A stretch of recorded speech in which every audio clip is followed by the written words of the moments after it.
Oh my gosh, here we are. Are we in September yet? It is September. September, we've already hit August. August is our learning month. Now we're in September. This is time to hit the ground running. Our brains are ready for some food. And Faith Ann, I feel like you're going to be delivering us some information. But all right, y'all, this is Connie with Self Care University, okay? And this is the Women's Wellness Journey. This is the webinar that we do once a month. It is the first Tuesday of every month. If you can't find it, go to selfcareuniversityok.com and find it there, or you can also find it in the group. I have to introduce to you all the speaker today of this webinar. I have my pen, I have my paper, I am ready to go. So I have some notes that I've written down. I just want to tell you a bit more about Faith Ann. So you're going to see me look up at my notes because I don't want to miss a single detail. So here we go. Once I'm done, then she will get started. Okay. All right. Faith Ann Besor. I finally know how to say her last name correctly. It's All it's right. Basor. Oh, see, and then I just ruined it. I ruined it. It's That's okay. Besor. See? Yeah. All right. So this is Faith Ann Besor, and she is a business owner. Yes, and she's a teacher at heart. Faith Ann Besort is the CEO of Window Cleaning Plus. That is a service-based contracting business, and it services the Oklahoma City Metro. All right, she's also the CEO of the Networkers Tour Guide. She has a coaching business that helps business owners develop and implement winning networking strategies. All right. So throughout networking, on behalf of her thriving window cleaning business, Faith Ann, she learned and she implemented important networking strategies that she now uses to help other small business owners. They network with confidence and they build cheerleaders for their businesses. See why I'm so excited? We're not even done. I have more information that I wrote about her. Okay. All right. She is the founder of the Tour Guide, the Networkers Tour Guide blog. Check that out. She is also the host of a really popular podcast called the Networkers Tour Guide Podcast, where business owners and sales teams find tips and tricks to network with generosity, right? Can we all use that? And they also build cheerleaders for their brand who happily refer them. So Faith Ann is also, she's identified a need in the business community to help others make memorable first impressions. I know she's done that for me, and I'm so grateful for that. So, also, let me just tell you, she also crafts succinct, memorable elevator speeches that drive curiosity and make it easy for others to bring you referrals. Does that not sound like someone you don't want to miss a single thing that she says? So, without further ado, Faith Ann Basor, it is so nice to meet you. Thank you, Connie, very much. Thank you for that warm introduction. Thank you for letting me have this time with your community to talk about networking and a little bit about what our brain does when we network or just any kind of social situation that we might be a little bit nervous about. So the title of this talk is Your Amygdala, Friend or Foe? From Anxiety to Ease, Reframing Your Brain's Wirings. So first of all, what is our amygdala? Well, before I do that, I want to just show you a little bit about what my business is. Like Connie said, Window Cleaning Plus, and that is a picture of myself and my two sons many years ago on our window cleaning route. And then the Networkers Tour Guide. I've had many opportunities to share networking insights, tips, and tricks through the various organizations that I'm part of. And this is a picture of me giving a education moment at a regional BNI networking meeting a few years ago. All right. I'm also, like Connie said, the host of the Networkers Tour Guide podcast and the author of the Networkers Tour Guide blog. And we're going to talk a lot about one of the articles that I wrote, Tour 41, Save the Amygdala for the Rattlesnakes. So your amygdala is a tiny almond-shaped organ in your brain, and it does three things. First, it detects danger. It's this part of our brain that tells us that rattlesnakes are dangerous, that bears should be ran from, that Smoke means there might be a fire, so it keeps us safe. It's a built-in alarm system. Now, the trouble with that is sometimes it overreacts, and then it lets us think we're in danger when we're not really in any danger at all. And then it remembers strong experiences so that you can react quickly. And again, it's a good and bad. It remembers strong experiences so that we can react quickly, but sometimes it also can make us feel anxious because it's bringing up emotions that it's associating with danger that aren't real. I mean, they're real, but aren't valid because we're not in any danger. So, my background is teaching people how to be more comfortable in social situations. And most of the time, I'm talking to business owners or owners of nonprofits who want to attract attention. And so they do that by attending networking meetings, by attending networking events. This talk, though, we could take it and take it to social events, any kind of social event that we're at. If we're nervous or frightened, then you can use what I'm telling you today in those situations as well. It doesn't have to be necessarily a business networking situation. It's a situation where you want attention because you have a purpose, whether that be you want to make friends, or if you're a business owner, you want to create curiosity about your business. If you're a nonprofit, you want to create awareness around what the work that you're doing in the community, and you want people excited about it. So the three things that the amygdala does is detects danger. It sounds an alarm, even though we may not be in true danger, and then it stores our emotional memories. So when we have the rattlesnake and it tells us that we're in danger, that's a good thing. We need an amygdala, or we would all just be acting constantly like 2-year-olds who aren't afraid of anything. Uh, but I'm going to show you how we can calm our amygdalas down. Oh, first to recognize what's going on with us when we're hesitant to be in social situations, and then some tips and tricks to overcome what our amygdala is trying to do.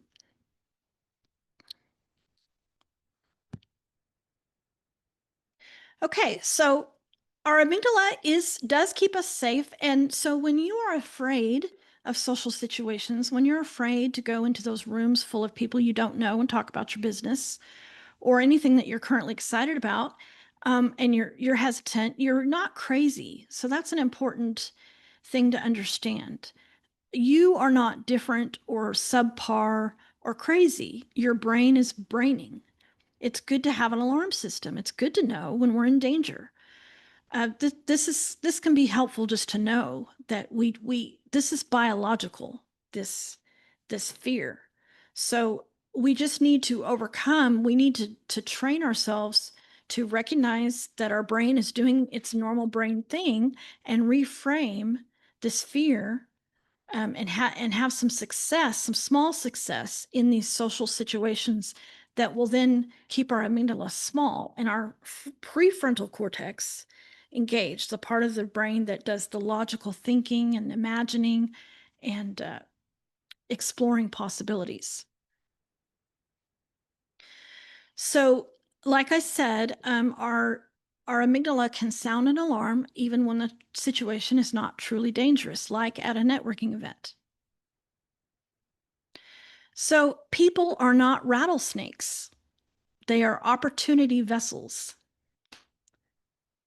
People are not rattlesnakes. They are opportunity vessels.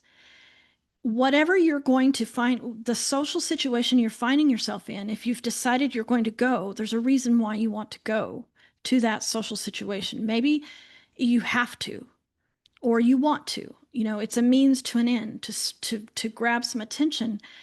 Um, if you will start to think about people not as those rattlesnakes that are ready to bite at the first misstep that they hear from you or see you do, and instead an opportunity vessel, then you can look at opportunities. Do we look at opportunities the same way we look at threats? Well, I would say it's the complete opposite. We look at a threat one way and we look at an opportunity completely different. Each of us know people that we have influence over. And so if you're needing referrals, if you're needing friends, the people that we're meeting know people, and they have experiences that we don't have that we can share in. They have knowledge that we can share in. They have emotions and feelings that we can be a part of if we're going to see them as an opportunity. And I don't mean an opportunity just to gain, but an opportunity to have a relationship that goes back and forth, giving and receiving. So our opportunities, I mean, our people that we're seeing are um, opportunities. And yes, I'm going to talk about these strategies that we can implement to kind of calm our amygdala down and to see people as opportunities. So, the first thing that we can do, and this can happen 24 hours, 2 days before the networking event, is we need to engage the prefrontal cortex and imagine ourselves having a good time. That is so important. Imagine, play out in the movie in your head of you walking in calmly with confidence and you meeting somebody that's going to be a really good business contact for you, or meeting somebody that you're going to have a great relationship with in the next month or two. Like your relationship's going to build. So the brain doesn't know the difference between real and imagined. When we're imagining these things play out, we're enforcing the positive emotions that can come with having good relationships. So it's going to act like it really happened. And I don't know all the technical reasons for this, but imagining you walking into a room and having success and meeting people and having people curious about you and laughing and learning, imagining that is to the brain is the same thing as actually happening. So that would be a really important step that we don't want to miss. We want to take 5 or 10 minutes, maybe 2 or 3 times leading up to this event, imagining, closing our eyes and imagining us having a nice time, being curious and learning new things and meeting new people that have opportunities for us that we don't have. They're holding these opportunities for us. Okay? So that's the first thing that we can do. Now, the second thing we can do before we walk into the room is center before you enter. So I do this regularly. Whenever I am about to walk into a networking event, I will usually stand at the door or maybe a few feet from the door. I stand and I take a deep breath and I tell myself something similar to this. And I mean, and it varies, but it's something similar to I have something to offer and I deserve to be here.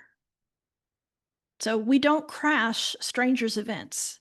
So there was something that got you in this room. Either someone invited you or you saw it on Facebook. It's an open public event that anyone can come to.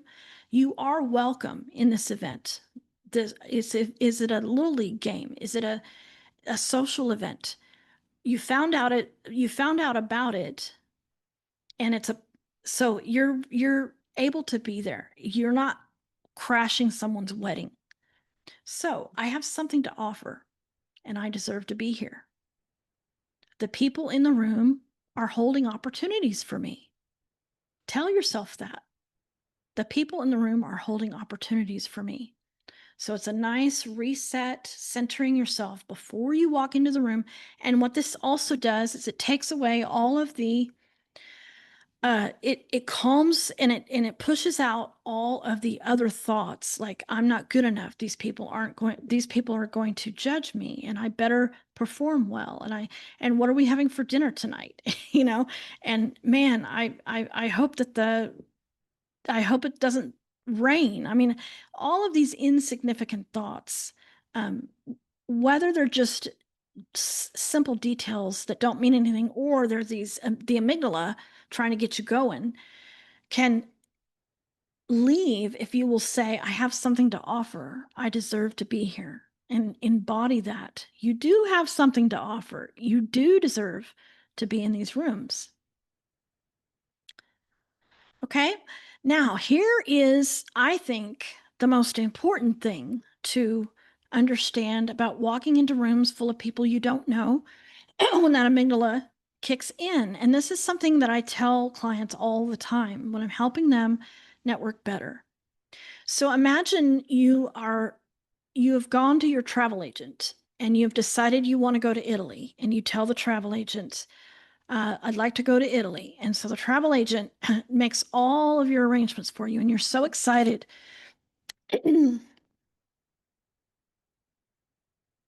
And you say, thank you so much, travel agent. I'll see you later. And as right as you about to open the door, she says, now don't forget, there's going to be a grade as to how well you did Italy. And you say, what? A grade? What do you mean a grade? Well, make sure that you vacation well, because I'm going to grade you. Then you would say, well, I think I'm going to find a different travel agent. Or maybe you just don't show up, in our office when you return. So when we are tourists, we are there to find out what we like about the place, the destination, the people, the buildings, the restaurants, the food. We are a tourist. And so none of us stress out about a grade at the end of a vacation because it's a vacation. So think about the difference between a vacation mindset and maybe a huge presentation that you have to give. Where's your mind going to be? So when we're vacationing, our prefrontal is engaged and it's like, what do I like? And we are evaluating the environment constantly. Do I like this? Do I not like this? Is this somewhere I want to come back? How are the people? We're not at all worried about what the local people think of us. We're only concerned with what we think of the place and the people and the food and the restaurant, the hotel, and the sites. So if we could take that mentality to our networking meetings, to these social situations, we'll be much better positioned to be curious. And you have to have some curiosity. If all you're coming into these rooms with is fear and the need to perform, ironically, what will happen is you will repel people because of all of your angst. But curious people attract. Curiosity attracts.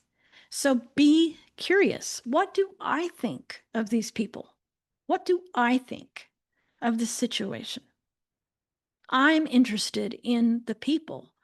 I'm not here to perform for them. I'm here to be interested in them and to ask questions about them. So that's a huge mind shift. And the very first article that I wrote on my blog is Be a Tourist. And it explains this. Be a tourist, because tourists are happy people. Tourists are happy and easy and carefree. And they don't go home and go to their travel agent and fill out a test. Now they remember a lot about it, about their experience, but it's because they're exploring and being curious, not because there's a grade at the end. Okay. The other thing you can do is you can walk up to the person who looks as scared as you feel and start talking to them, because they're going to appreciate this this movement, this gesture so much more than somebody else would. Oh, someone's coming to talk to me. Finally, someone is coming to talk to me. I don't have to initiate. Some good opening questions. Just introduce yourself. Hi, I'm Faith Ann. Uh, I'm so happy that you're here today. And then you can say, how did you find out about the event? That's a nice question to ask. What is this your first time here? Just different thing. I like your shirt. A compliment can do so much for somebody who is afraid. I like your shirt. And then invite them to tell a story. So I love your dress. Tell me the story of how it came to be in your closet. Now the brain is primed. Oh, storytelling. Well, I can do that. And they're more likely to tell you actually a story about how that dress came to be in their closet, as opposed to I went to Dillard's and I bought it and I brought it home. They're going to elaborate more because you've asked them to tell a story. So talk to the people who look afraid. They're easy to talk to because they're so grateful someone's come up to talk to them. And then come with some prepared questions to ask. What would I like to know? What would I like to know about the people in this room? So, the role is completely flipped now. It's like you're not answering questions, you're asking questions. Takes a lot of pressure off of you when you have some questions that you can ask people. And what I like to do is I put questions into a couple of categories. The first category is the expert. So if you're talking to an insurance agent, you say, what's changed about insurance in the last year? Okay, let them be the expert. Takes all the pressure off of you, and it lets them, it's going to make them feel like they had a great conversation with you if you're letting them be the expert. If you're talking to someone about health and beauty, often when we talk to people who are in health and beauty or wellness, or there's a whole field out there that you can ask, how do you feel about GLPs? Is that the right way to say that, Connie? Or did I get the initials correct? Okay. How do you feel about animal products or animal, yeah, in products, animal, I don't know what the word is, but some products don't have animal things in them and some do. Like there's a whole realm. How do you feel about natural medicine? You can let them be the expert. And now they're off to the races and they're talking to you. And the cool thing about it is that they're going to think they had a great conversation with you when really you're just asking the right questions and letting them be the expert. And they're going to have all this rapport built with you. And you didn't have to come in knowing anything. Okay. I love asking people. I love asking them questions that let them be the expert. I love doing that. The other thing you can ask is, what's the most surprising thing about? And then whatever they're talking about, it doesn't even have to be about business. If they're a baseball fan, what's the most surprising thing about um, the MVP of this year? Or what, tell me the story of your very first baseball game. And they'll reach down into this well of stories that they didn't even realize they had, and they'll pull up. I like to ask too, what's your favorite? Because your favorite of, like, I'm going to tell you to think about a bunch of memories, and then I want you to pick out your favorite one. So now, no matter what they've thought, it's all pleasant and good. And then they get to decide which one of these things is my favorite. Okay. And again, it's such a rapport building activity, and it takes so much pressure off of you because you're not performing, you're being curious, being interested in people. Okay. People have lives that are rich and full if we know the right questions to ask them. And if we come in as tourists and come in confident and feeling like we deserve to be there instead of afraid, and a performance mindset. So I'll stop here. And Connie, is there any questions that I might ask? I mean, might answer? Yeah, you got quite a few questions. Feel free to start from the top or bottom, or Okay, yeah. I'll have to stop sharing to see them. I If you want can't. me to, I can Oh, ask wait. you what one of them is. Yeah, go ahead and do that. Okay, so the first one that came in was, what are some of the most common fears or Oh, anxieties you see in women business owners when it comes to networking or putting themselves out there? yeah. The most common thing that I see is that uh, that when they walk into that room, it's as if there's a giant TV screen and your worst moments are up on the screen for everyone to see. And that's that amygdala. Danger, danger, danger, danger. When in reality, we're all so busy thinking about ourselves that we don't have time to even think about what your shortcomings might be. Like we just don't. We think we think that others' default is to look at you and start finding things that are wrong.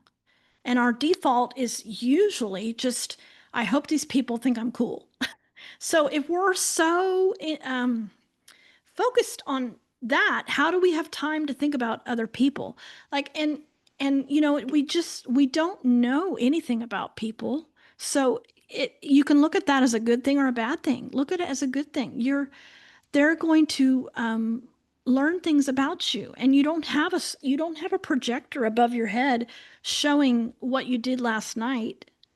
You have what's in front of you, and you have curiosity, and you have uh, curiosity, man. That's what you have. So, and you have the right to be in the room. And you probably have some things about your business that they have no idea about that you can share. Like sometimes we just get so down into our own businesses that so much of what we think that everybody knows, nobody knows. So we could talk about things. um, we have interesting stories to tell. And you could come to these meetings too. I mean, I think you should come with questions to ask. You could also, though, come with a couple of good stories to tell and test them out on different people. Bring somebody with you. And the cool thing about when you bring someone with you to an event, your job at this event is to shine a light on the person you've brought. So that gives your prefrontal something to do. My job is to shine a light on my friend Betty. So when I am talking to people, my only job is that they understand what a cool person Betty is. Now you have something to do, and you have all these stories to tell, and you're relaxed and calm because you're talking about Betty. That's such a good thing. And don't forget to smile. Yeah. Smiling is so attractive. Do you want me to get you the next question? Yeah. This one's really interesting. It says, how can someone tell the difference between normal nervousness and a deeper anxiety that might be holding their business back? I think that uh, normal nervousness will take in new information and let it inform them and cause their behavior to change. So normal nervousness might be the jitters you have when you first walk in, and then you see this person, you see somebody and they smile big at you and they welcome you in. Well, normal nervousness will start to take those cues and tell themselves, okay, I think we're going to be okay. I think that the anxiety, and I'm not an expert in anxiety, but I think what comes to mind is that anxiety doesn't let new information inform them about what's really happening. They're stuck to this story they're telling themselves, and they new information doesn't make them change. And I was going to mention, I've got one of my podcast guests is a real expert in this, and so I think it's episode 33 with Brandy Gilstrap, and it's a whole episode on the thoughts that come into your mind at networking meetings and how you can take that and change it and let it let it affect your actions, because our thoughts affect what we do. And she goes through this whole thing. So I would recommend listening to that episode 33, and I will see if uh,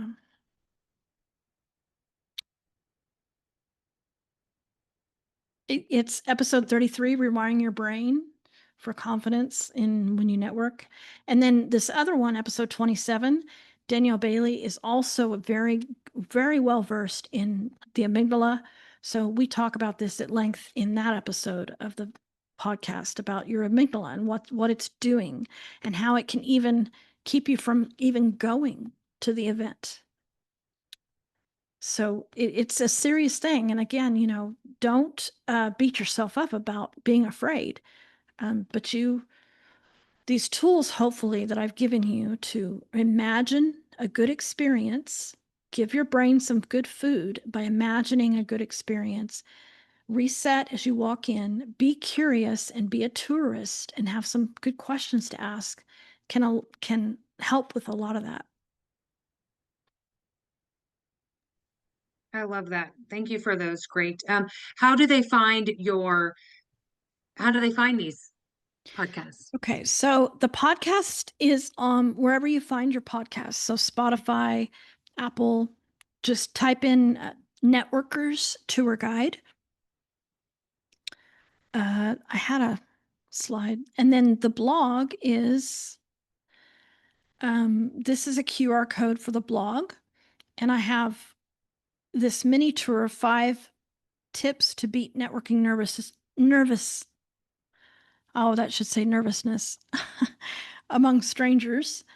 Um, so that's something you can read, and then the podcast is something you can listen to.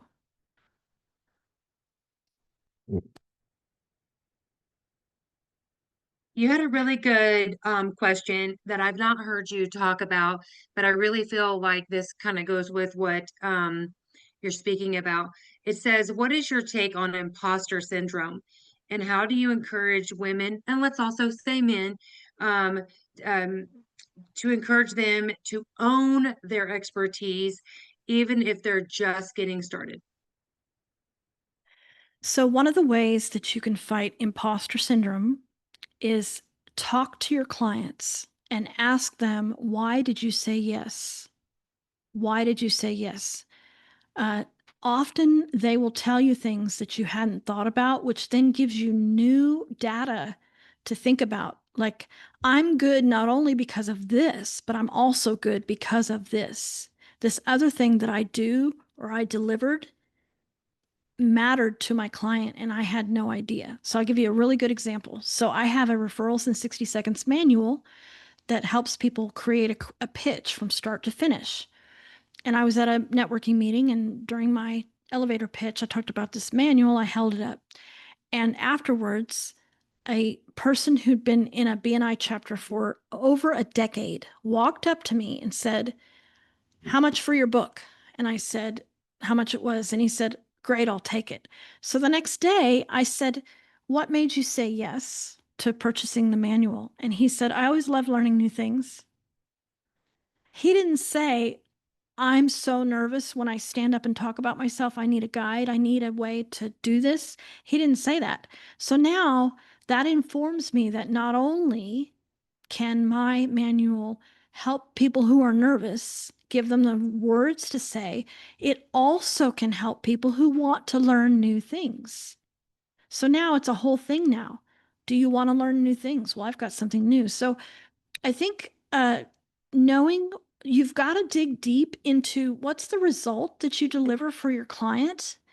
That's going to help. If you don't really know what the result is, if you don't know what their experience is, then you don't have that confidence. So I would ask your clients, even if you're just starting out and I think a lot of people do this, and I think it's a good idea to offer free in exchange for a review.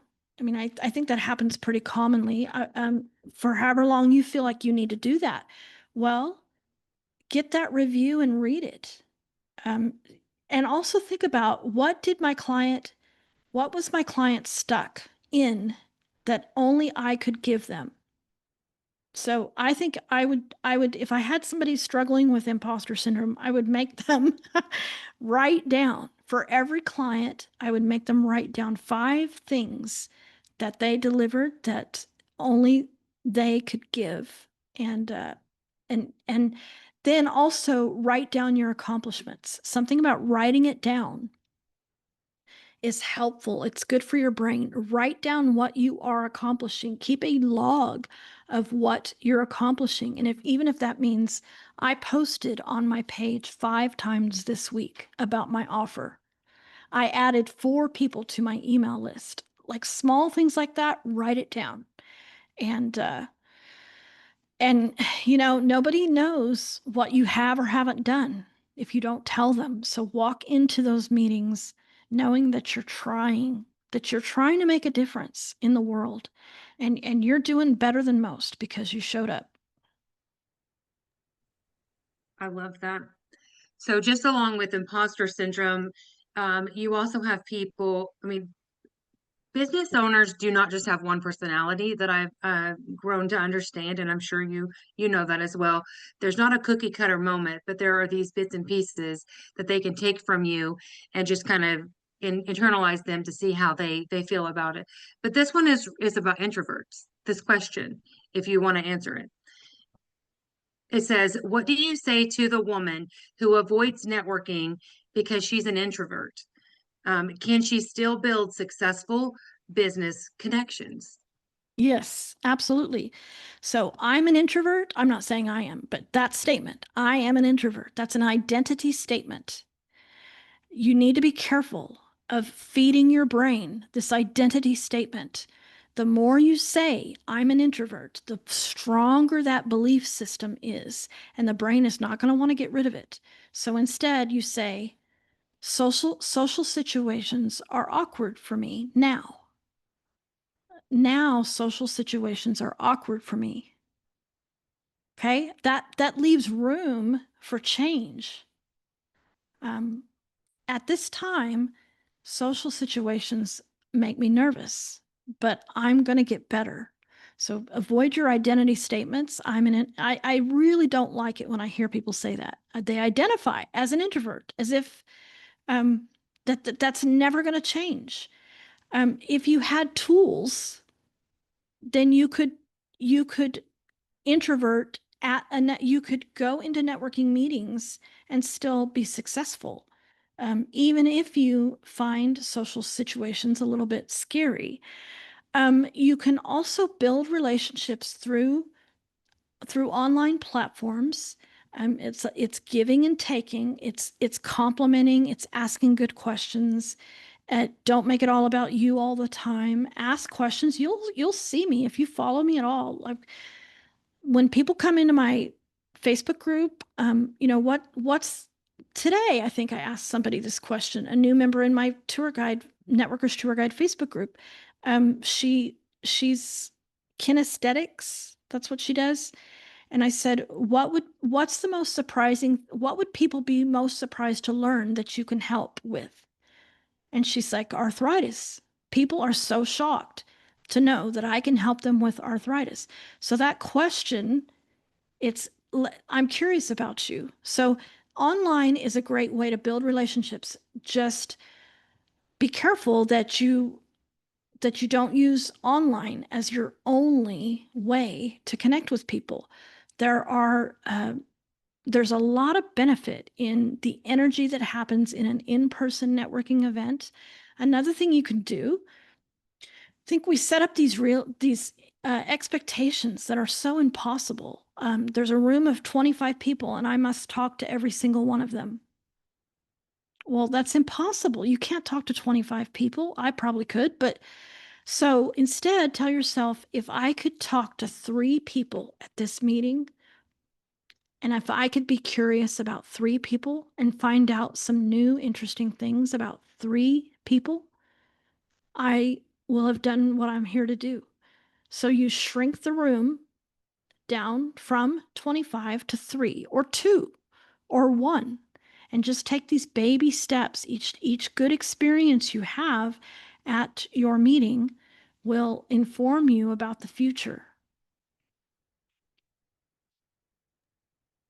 So good. I know as business owners, no one likes to feel like they're alone in whatever they're experiencing. They want to know that other people experience it too. So this question, I'm wondering if it's coming, from that. They're asking, can you share a personal story of a time you felt fear or anxiety in business and how you moved through it? Yeah, I mean, it doesn't have, well, it does. Yes, 2020. I mean, there's a whole story. What time is it? So we looks like we have some You time. have 20 minutes, so feel free to let that be the rest of your podcast if you want to use that time. Okay. It's not a podcast. It's a Right. So, so well, I own Window Cleaning Plus. It's a commercial and residential window cleaning business. And I joined my BNI chapter. BNI stands for Business Network International in 2018. And the very first referral that we received was for a residential window cleaning service, a very large house. And we were so uncomfortable with houses at the time because it was a route that we purchased and it was mainly commercial. I felt like I had been given the jersey, the major league jersey, and I couldn't say no. My head, everything in me wanted it to say, but my head went, yes, we will come to your home and muddle through it best we can. And everything worked fine. And so from 2018 to 2020, we got good at serving residential clients just because of fear. I mean, I did not want to let my BNI members down. So 2020, we're, can I stop sharing? Just, is that okay? Oh, yeah, absolutely. Okay. So in 2020, my husband and I are in North Oklahoma City, and we have this conversation weekly. There's this commercial place to do, and this men's warehouse to do, and this Johnny Carino's to do. And do we want to do it this week or next week? Because the cool thing about commercial window cleaning is you don't make appointments, you just clean their windows. And as long as you're there around the same time each month, they don't really care when you show up. So they're Friday afternoon, it's 2 o'clock, and we have this same discussion. Well, Men's Warehouse, let's put it off. Well, what my husband didn't know is that all morning long, this is March of 2020, I had been receiving emails. Don't come, suspend service, suspend service, suspend service, don't come, service canceled. And I told him, if we don't do this Men's Warehouse today, it's not going to be here for us next week because of COVID. It was so scary. I was really scared. And we went home, and I thought that all the residential people were going to do the same thing, send the same emails. And my residential people are like, are you still coming on Tuesday? I couldn't believe it. I was like, oh my gosh, not a single residential person canceled, not one. So I think what we can do when we're afraid is make some assumptions that aren't true. So you want to be careful with assumptions, and we want to be careful with basing our actions on what we know for sure, not what we think is going to happen. I mean, I know that you have to predict based on what is happening, but I think fear really does a number on us when it tells us things that may or may not be true. I also would say have more than one avenue for your business, because if we had not gotten good at residential cleaning, I wouldn't own Window Cleaning Plus today. I mean, it wiped out a lot of window cleaners. That year wiped out a lot. So have more than one way to get money, do things that you might be a little bit afraid of. And that's what networking really can also benefit you. It can give you a little bit of accountability. So it's easy to send a contact form, residential, this huge house, and just reply, we don't do residential. Not so easy when it's a person in front of you saying, I would love for you to come and clean my windows at my house. And you've just joined this group. So I like networking because it brings out the best in me. It's not as easy to say no to things when it's a person that you see monthly or weekly, and you're building that relationship, and they've put their trust in you.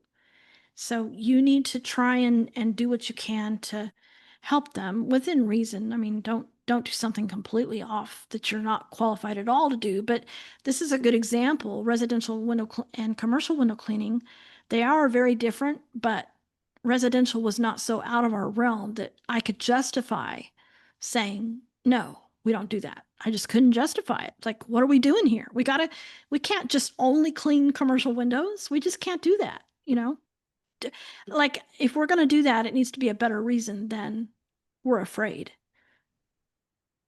It needs to be a real reason. Absolutely. Um, you had, and then this is the last question, if you have time for it.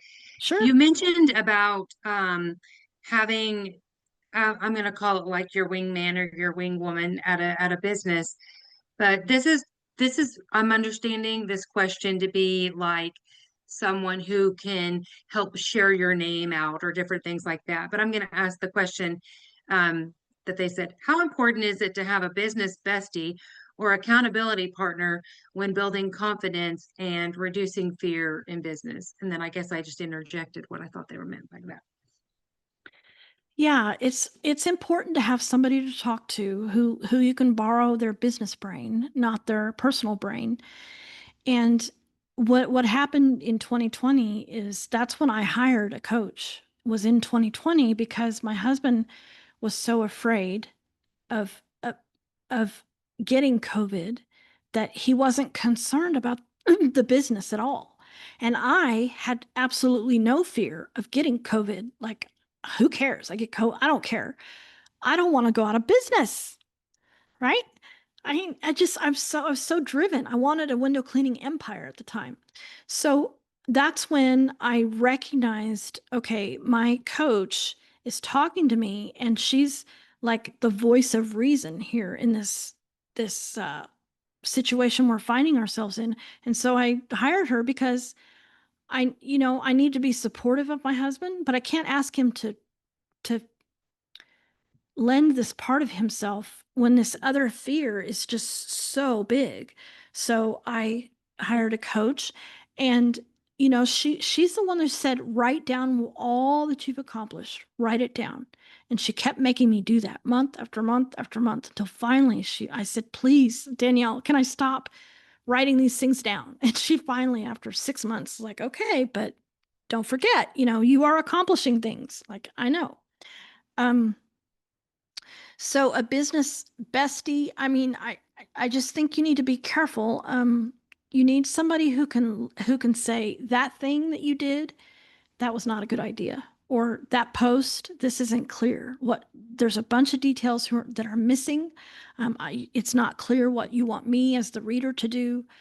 I have somebody who sent me a text from across the room at a networking meeting because somebody was standing and talking, and my face, like, I guess, gave away that I just was not happy with that person, which was true. I wasn't happy with that person, but that's inappropriate to let the whole room know through my face. So she sent me a text like, watch your face. Your face has subtitles. Ooh, thank you. Thank you so much. And then it was back to that pleasant. So you want somebody who is going to be able to, give you constructive criticism, whether that's a paid or just a friend. I think there's something really careful you need to do if you are seeking advice from people that you're not paying. You want to be clear about what you're asking them. So you can't send an email to somebody and say, can you help me with my social media? That it's just too big.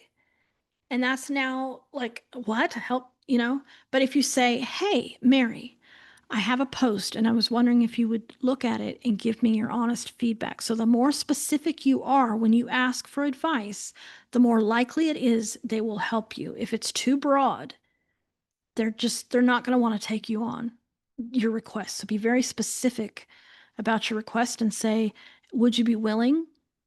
And be, well, specific, but make it easy for them. Like, you can't be vague about what exactly you're wanting them to do. So, could you help me out with this specific social media post? Is not even specific enough. Would you be willing to look at the social media post and tell me if it's clear, or tell me what can improve? Like, to ask them to help you specifically, and you'll get better help. And then if you are wanting, coaching, um, I mean, Connie knows people, I know people. I'm happy to send you a referral for any kind of business coaching. Absolutely. So what are about three things you could tell people that you do. So when they're watching this webinar, so you're talking to us about the amygdala, but you're not a neuro scientist, but you know people, but you are a connector of people. So I would love if you would tell people about three things about what you would do to maybe see if that sparks them to go, now this is what I want to book a communication with her about, or this is a DM that I would love to send her. Sure. Thank you. So I have a community called Premium OKC Networking.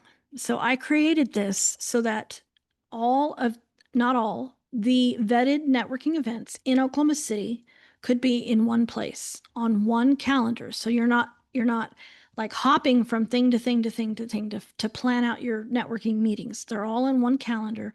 And I've partnered specifically with networking groups and organizations that I feel that if I could clone myself, uh, and go, I would go. So just because it's a meeting doesn't mean it gets on my calendar. It's the ones that I vet and feel like connection can happen. So that is my calendar community, and there's videos in there about each organization. So let's say that you decide you might want to visit OKC Women in Business, of an event that's on my calendar, and you're not real sure. You can click in the learning tab and find the video that I've made with Megan, the founder, and us talking about her meeting. That's with all of my calendar sponsors. Each one has their own video. Soon there will be learning courses. I mean, very soon, like Friday, I hope, my first course. So those are available for Premium OKC Networking members. Some are paid, some are free. And there's a discussion forum. And unlike Facebook, when you post in your discussion in the discussion forum, it doesn't get eaten up by Facebook algo. Everybody who goes in there sees everything in the forum. So that is one thing that I offer that I started working on in March, and I'm so excited to offer that. It's $65 for the year to join, and it has in it a guide and explore. So if you are a little nervous about attending a networking meeting, if you sign up to be an explorer, I will pair you with a guide, and you guys can go to a meeting together, and that guide is specifically um, positioned to do all the things that will help you feel comfortable during that meeting. As long as the meeting is one of my events, then I'll pair you together. So that's my main thing, Premium OKC Networking. And then I have a referrals in 60 seconds manual.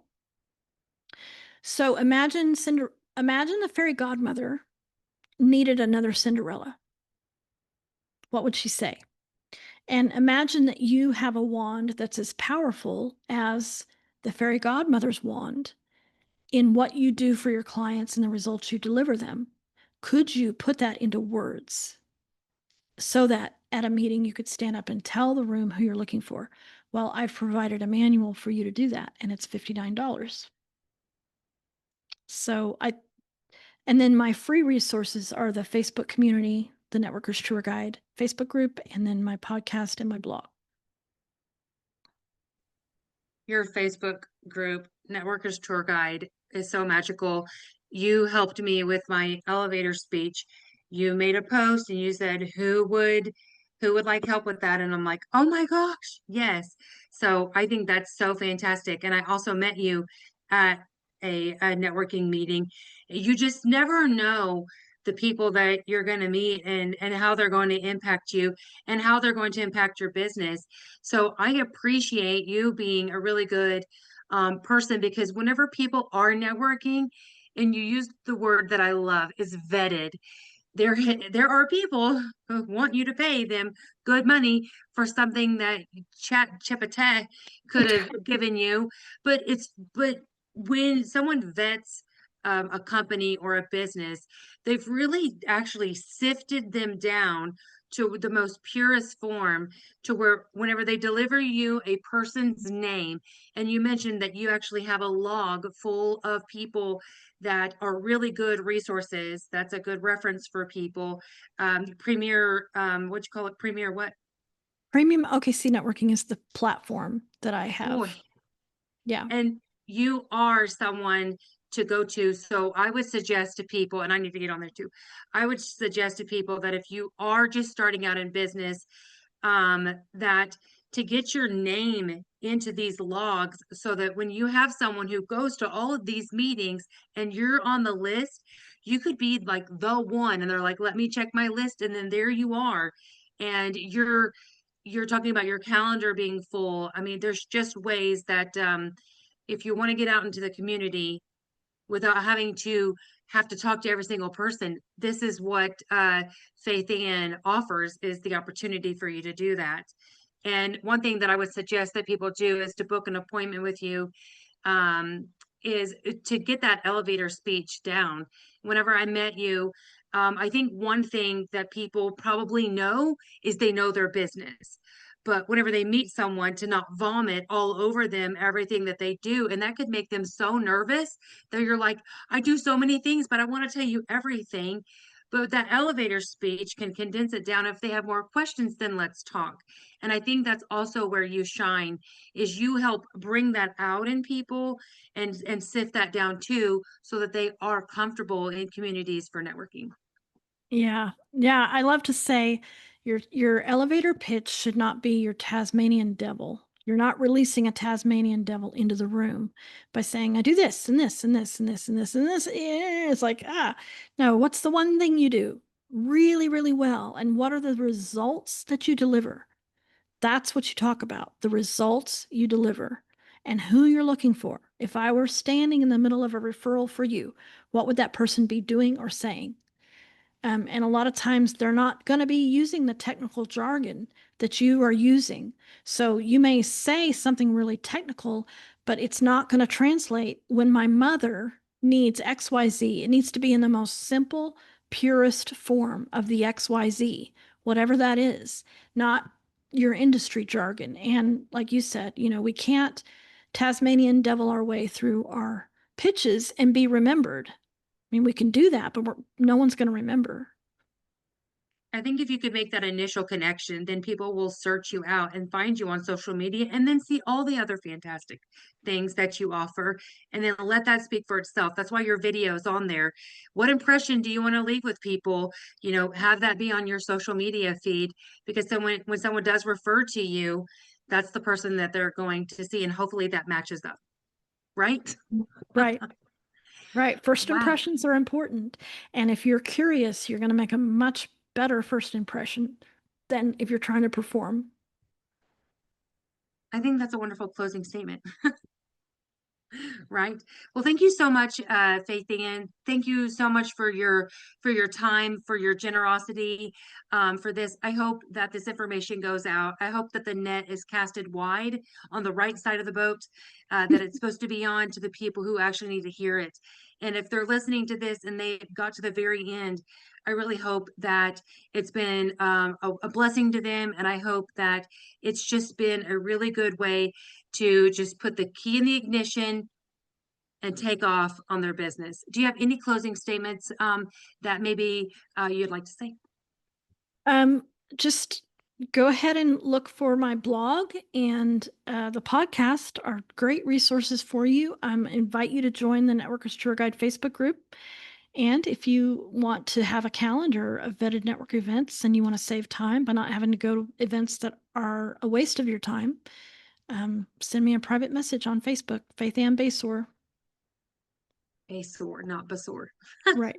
Mhm. All right. Thank you so much. You all have a fantastic day, and we'll see you the first Tuesday of every month. We'll see you at the next one. Thank you, Connie.